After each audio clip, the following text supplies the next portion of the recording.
1, 2, 3, judėkim ir būkim aktyvūs, visur ir visada. Nes dabar kiekvienam užsisakusiam Baltikum interneto ir raiškiosios televizijos rinkinį įteiksime išmanę apyrankę, kuri tikrai įkvėps jūs aktyvumui. Apyrankė rodo laiką, skaičiuoja žingsnius ir turi dar daug kitų išmaniųjų funkcijų. O po aktyvios dienos namuose leiskite laiką su Baltikum skaitmenine televizija bei neribotu internetu. Daugiau informacijos balticum.lt.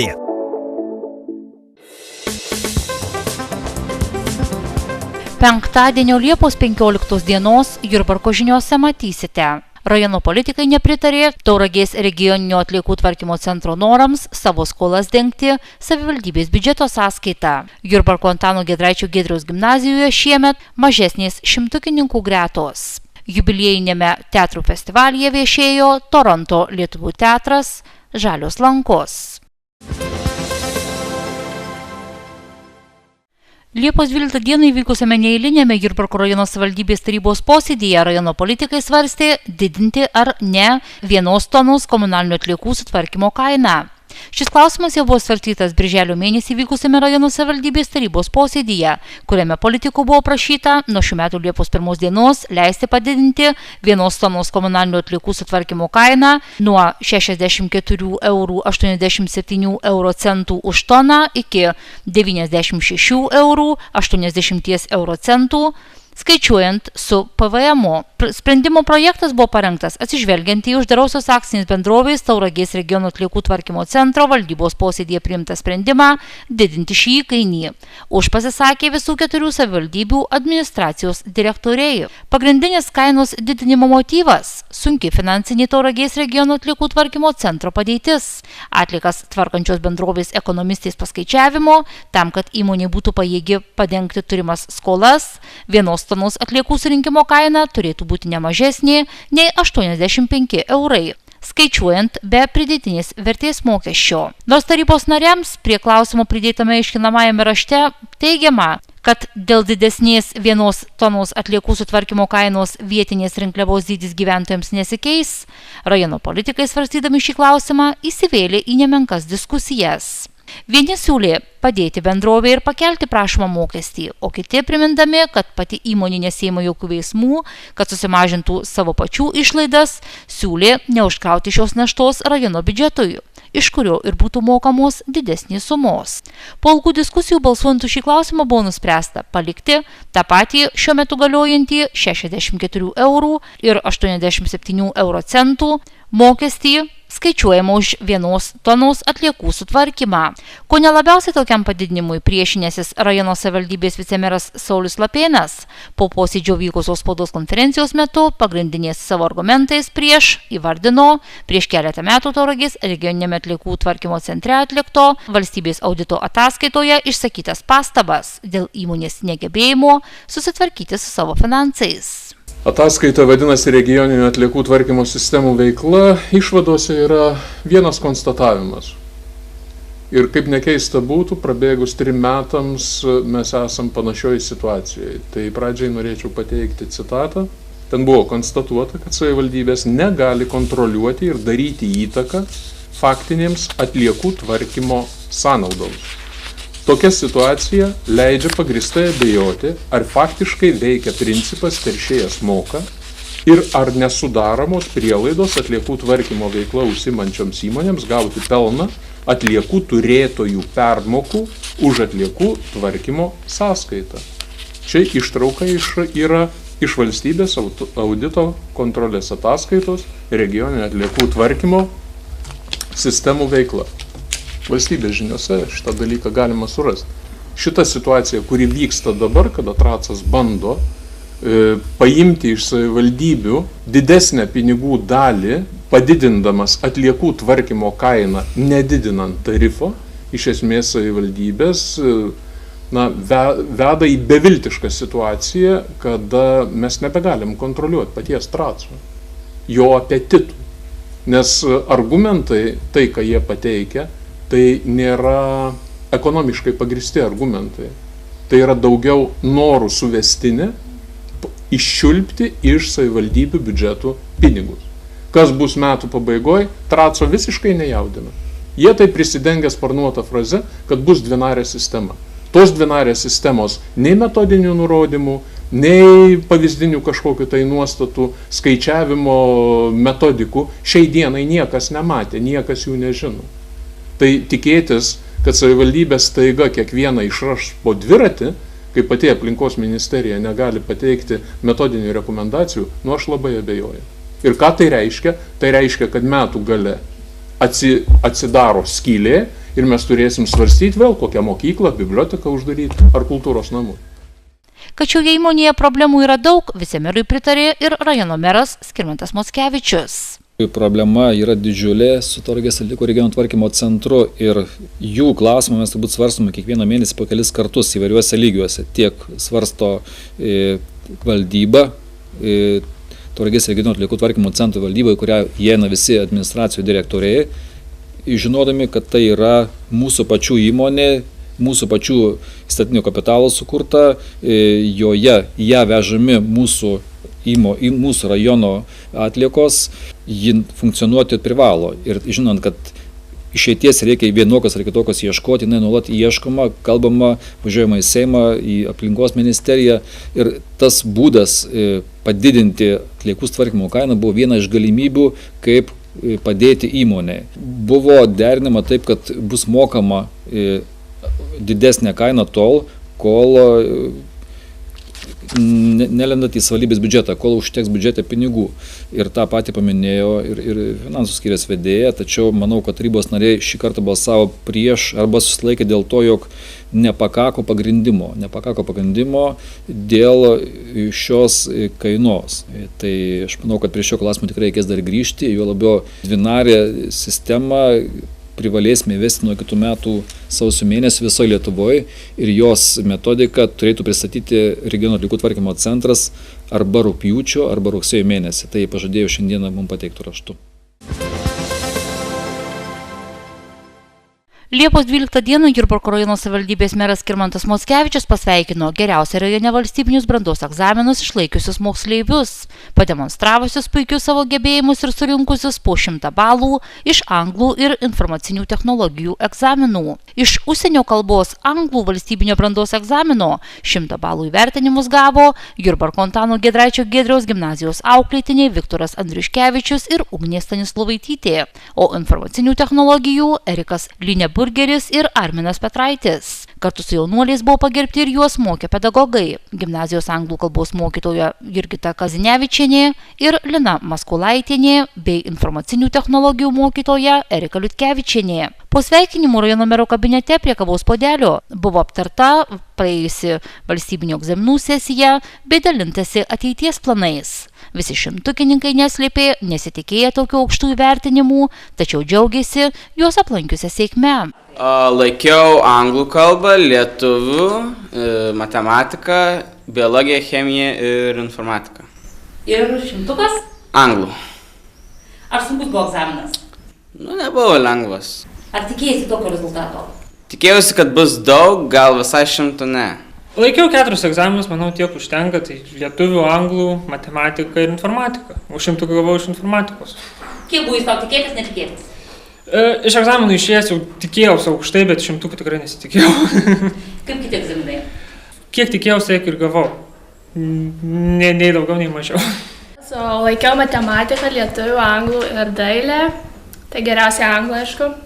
Kiti tai, dailį gerai. O kiti tai, normaliai. Kiek šimtukas buvo pačiai tikėtis? Šiaip tai nesitikėjau 100, bet kai pasitikrinau su atsakymais, tai jau tada tikėjausi. Ar reikia mokytis visus 12 metų, kad pasiekti rezultatus, ar užtenka paskutinių 2 metų? Aišku, visada reikia mokintis. Nežinau, anglų tai, kai geriausiai išlaikiau, tai visada reikėjo mokintis kalbą. Nors paklausti, ką veiks, toliau jaunuoliai išsakė skirtingus planus. Visus juos vienijo pasirinkimas studijuoti Lietuvoje. Kauno technologijos, gal Lietuvos sveikatos mokslų, jeigu pavyks su balais. Visų informatika, tai informatikos inžinerija arba kompiuterinių tinklų administravimas. Stosiu į grafikos dizainą. Skirtingai nei ankstesniais metais, šiemet miesto gimnazijoje nebus nei vieno moksleivio, kuris mokyklą būtų baigęs su pagyrimu. Su pagyrimu šiemet dėja labai gaila, tikrai neturim. Pernai buvo 3, o šiemet neturime nei vieno, nors pretendentų buvo 15. Bet, žodžiu, paskutiniu metu, kai jau turėjome lietuvių kalbos rezultatus, tai jau po lietuvių kalbos liko tik viena pretendentė, o kai gavome biologijos ir chemijos rezultatus, neliko nei vieno. Lyginant ankstesnių ir šių metų abiturientų pasiekimus, šiemet gimnazijoje kur kas mažesnis ir šimtukininkų derlius. Tačiau pasak Jurbarko Antano Giedraičio Giedriaus gimnazijos direktoriaus pavaduotojos Irenos Giedraitienės, nemažai dalį kitų abiturientų iki 100 balų pritrūko vos 1 ar 2 balų. Tai 100 taip mažiau yra, bet užtatai 99 niekas neskaičiavo, nes dar turim 4 mokinius su 99, tai jeigu vieno taškelio trūksta, tai aš galvoju visiems tai yra labai gerai. Ir tai yra vienas iš informatikos, tas 99, o kiti 3 yra iš anglų kalbos. Ir anglų kalbos reikia pasidžiaugti dar tuo, kad jeigu vien iš anglų kalbos teiktume, sakykime, atestatą su pagyrimu, tai 25 mokiniai gautų tą pagyrimą gautų. Taip, ir kaip mes kalbėjom, tai žodžiu ir keistoka, kad mūsų mokiniai taip išeina anglų kalbą moka geriau negu lietuvių kalbą. Tai iš tikrųjų aš galvoju, kad kažkas tai turėtų keistis, kažkoks turėtų būti kitas vertinimas ir lietuvių kalba tikrai lietuvių kalbos rezultatai neturėtų būti tokie. Nes mokytojai kaip dirbo gerai, taip ir dirba gerai. Tai, žodžiu, nemanau, kad čia mokytojų kaltė, kad lietuvių kalbos, sakykime, tokie rezultatai yra. Liepos 1-6 dienomis Jurbarke vykusiame 10-ame mėgėjų teatrų festivalyje Senjorai ir jaunystė, skirtame valstybei šimtmečiui, dalyvavo svečiai iš Kanados, grupelė Toronto teatro studijos, Žalios langos aktorių. Liepos 5 dieną Jurbarką atvykusius svečius pasitiko šio festivalio organizatoriai, Jurbarko Konstantino Glinskio teatro režisieriai Danutė Samienė bei kiti aktoriai, kuriems viešint Kanadoje ir užsimezgė draugystė su Toronto lietuviais. Teatro studija Žalios lankos veikianti prie Prisikėlimo parapijos Toronte įsikūrė 2004 metais. Šiuo metu teatrui vadovauja režisierė Daiva Botyrius, kartu su savo vyru Narimantu vaidinanti šiame teatre. Kartu su jais Jurbarke viešėjo ir teatro prodiuseris Ričardas Songaila, aktoriai Darius Stasiulevičius, Ieva ir Rūnas Parancevičiai, iš Jurbarko kilusi Ieva Mileniukas bei keletas kitų. Pirmąjį jų viešnagės vakarą Jurbarke surengtos spaudos konferencijos metu režisierė Daiva Botyrienė pasakojo, kad visi teatro veikloje dalyvaujantys žmonės yra Toronto lietuvių bendruomenės nariai. Į Ameriką ar Kanadą atvykę pačiais pirmaisiais Lietuvos nepriklausomybės metais. Tarp aktorių yra ir pačių įvairiausių profesijų žmonių, kuriuos į vieną būrį sujungė meilė teatrui ir lietuviškam žodžiui. Nuo 2004 metų veikiančio teatro Žalios lankos repertuarą sudaro visa eilė pjesių pastatytų pagal lietuvių autorių kūrinius. Daivos Čepauskaitės Bulvinė pasaka, Violetos Palčinskaitės Aš vejuosi vasarą bei keletas kitų. Jurbarko žiūrovams torontiečiai parodė savo naujausią darbą – pjesę Viešnia be suknelės.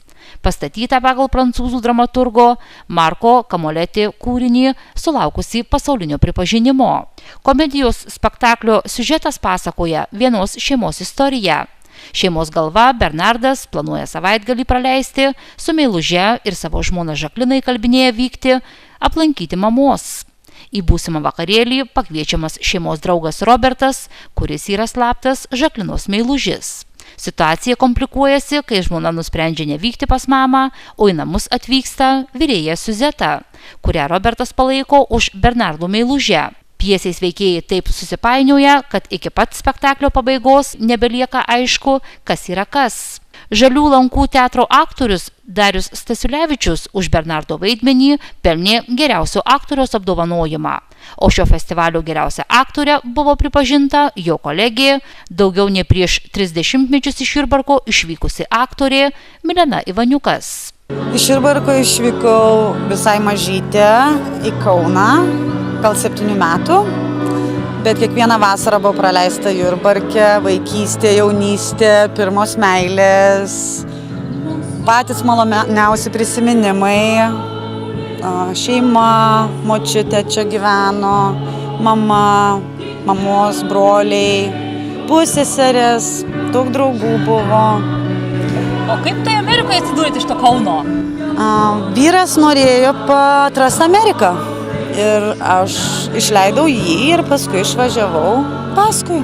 3 vaikus Toronte auginanti ir kirpėja dirbanti Milena pasakojo į teatro kolektyvą įsiliejusi režisierės Daivos Botyrius kvietimu. Daiva mane pastebėjo, aš draugo gimtadienį buvau apsirengus čigonė ir vedžiau jo gimtadienį ir Daiva prie mūsų dabartinė režisierė ir sako, aš noriu, kad tu ne tik plaukus man kirptum, bet pas mane vaidintum. Ir taip nusprendžiau pabandyti. Ir visai nieko ilgai mums truko pirmą spektaklį pastatyti, bet labai sėkmingai pavyko, išvažiavom į Čikagą teatro festivalį ir tenai aš laimėjau pagrindinės aktorės rolę, kur nesitikėjau visai, net 1%. Visai buvo labai didelė surprizas man. Tai va, ir labai patinka, atsipalaiduoju, kadangi namuose dirbu, tai labai smagu išeiti, pabūti su draugais, pamiršti, kad aš ne tik mama ir žmona, bet ir moteris ir galiu pasidžiaugti kažkuo kitu. Ir va, pasikalbam lietuviškai ir labai smagu susipažinti tiesiog Čikagai, kai buvom su teatru ir va, kai pamatėm Jurbarko teatrą, tai buvo tiesiog, sakau, man taip paglostė širdį, kad iš tokio mažo miestelio atvažiavo į Čikagą teatras. Tai buvo kažkas nerealaus. Ši viešnagė gimtajame Jurbarke Milenai paliko neišdildomą įspūdį. Pokalbio metu jie gyrė tiek mūsų miestą, tiek ir čia gyvenančius žmonės. Labai gražu, Panemunė nuostabi, parkai, pastatai, žmonės liko tokie patys šilti ir mėly. Bet labai sužydėjęs Jurbarkas ir žmonės nuostabus, sakau, taip priėmė mus, kad aš net nežinau, kaip atsidėkoti. Dar gyvenu kaip sapne ir turbūt atsibusiu iš to sapno grįžus atgal į Torontą. Šiandien Krikšto tėtį pamačiau, buvo labai didelė staigmena, pusseserės, kad kiemo draugės turbūt visi išvažinėja. Pusseserė dar likus čia, Asta, tai va Astai, jos dukrai Dominikai linkėjimus. Ir va, Krikšto tėtis Gintukas ir Nijolė, pas kurią apsistojus teta. Visiems didelis ačiū jurbarkiečiams.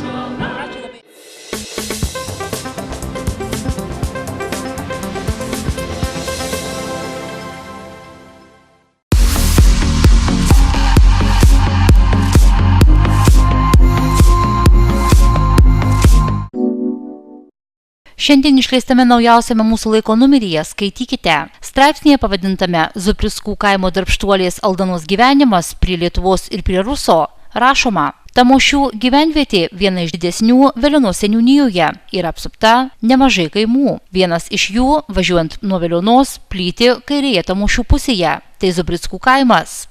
Senosios šio kaimo sodybos, Stuogių, Stankaičių, Zubrickų, Masaičių išsidėstė prie Mituvos upės. Pati seniausia sodyba priklauso Stankaičiams. Ji statyta 18 amžiaus pabaigoje. Plačiau apie tai skaitykite laikraštyje.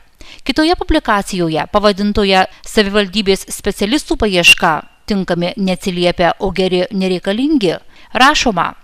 Galinčių dirbti kvalifikuotos specialistų savivaldybėje neatsiranda. Vis lieka tuščia kontrolės ir audito tarnybos vadovo vieta.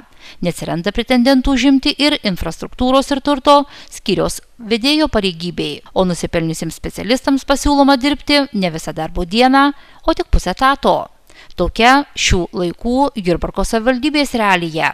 Plačiau apie tai sužinosite perskaitę šį straipsnį. Vidiniuose laikraščio puslapiuose išspausdintuose straipsniuose rašoma apie jaunimo surinktą koncertą jurbarkiečiams, šimtukininkais papuoštą Jurbarko Antano Giedraičio Giedriaus gimnaziją bei paminėtą 20 metų bendradarbiavimo sutartį tarp Jurbarko ir Lakdalio. Šias ir visai kitų naujienų skaitytojai ras naujausiame mūsų laiko numeryje, o rytoj juos pasieks ir naujausias šviesos numeris. Vakar Jurbarko kultūros centre brandos atestatai buvo įteikti Jurbarko Antano Giedraičio Giedriaus gimnazijos abiturientams. Smagus renginys vyko ir Eržvilko gimnazijoje. Belionos Jono ir Antano Juškų gimnazijos moksleiviai ir jų tėveliai gražiai atšventė paskutinį skambutį, nusprendė išleistuvių iškilmių neberengti ir atestatus atsimti gimnazijoje jiems patogiu laiku. Iškilmių nerengia ir Smalininkų technologijų bei verslo mokykla. Plačiau apie visą tai skaitykite straipsnėje pavadintame Po egzaminų maratono ir džiaugsmas ir apmaudas. Kitoje publikacijoje bandymas patekti į teniso kortus baigėsi nesėkme. Rašoma: Liepos 2 dienos vakare pažaisti tenisą paims 3 ir prie Vytauto Didžiojo pagrindinės mokyklos esančiuose teniso kortuose norėjęs jaunimas liko it musekandės. Abeji kortai buvo užrakinti, o prisiskambinti nei juos prižiūrinčio Jurbarko teniso klubo budinčiojo, nei klubo prezidento Remigijaus Brazaičio telefonais nepavyko. Kodėl? Sužinosite perskaitę šį straipsnį. Vidiniuose laikraščio puslapiuose skaitykite apie 10-ąjį teatrų festivalį Senjorai ir jaunystė bei apie Kęstučio gatvės kieme po renovacijos iškilusias problemas. Na, o paskutiniai laikraščio puslapiai, kaip visada, skiriami sportui bei kitoms rajonų naujienoms. Į Jurbarką sugrįžta Super Fiesta. Liepos 31 dieną 19 val. Jurbarko dvaro parke vėl skambės vienas laukiamiausių vasaros muzikinių kokteilių Super Fiesta. Šlagerių karalienė Birutė Dambrauskaitė, projekto Žvaigždžių duetai nugalėtojas Radži, muzikinės kaukės nugalėtojas Martynas Kavaliauskas, publikos numylėtiniai NTA Tina ir Tadas Rimgaila, scenos huliganai Tautinis Brandas, Popdievaitės, Naujosios Pupytės ir šių metų atradimas televizijos projekto X Faktorius finalistas Aleksas jurbarkiečiams dovanos pačias gražiausias savo dainas. Visai fiestai diriguos renginio vedėjai ir vakarėlių liūtai grupė Husarai. Išankstinius bilietus į fiestą galima įsigyti Jurbarke parduotuvėje Office Day esančioje Vytauto Didžiojo gatvėje.